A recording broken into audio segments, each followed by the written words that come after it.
সুদীপ্ত আর কাকুলির 25তম বিবাহবার্ষিকীতে অসাধারণ মজা হলো। সব বয়সের আত্মীয় স্বজন একসাথে আমাদের শ্বশুরবাড়ি। যেটা বলছি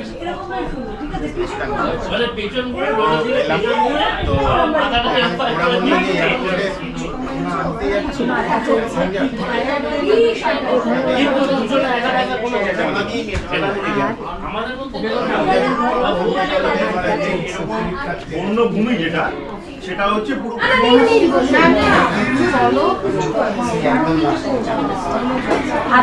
এখানে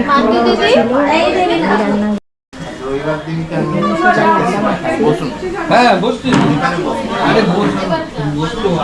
সবাই আড্ডা মারছে। আমার নতুন যন্ত্র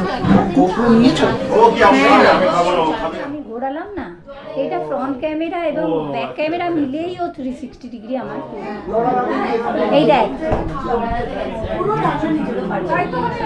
রেকর্ডিং হচ্ছে। আমি সত্যি খুব লাকি যে এত সুন্দর শ্বশুরবাড়ি আমার। ভবানীপুরে এই সমস্ত বাড়িগুলোতেই আমি নিজের আপনজনকে খুঁজে পাই। সম্প্রতি আমি খুব কাছের একজন মানুষকে হারিয়ে ফেলেছি, সেটা পরে জানাবো আপনাদের। এবং এই যে অনুষ্ঠান হয়েছে তার মূল ভিডিওটি আমি কয়েকদিন পরে পোস্ট করব। ভালো থাকবেন আপনারা সবাই।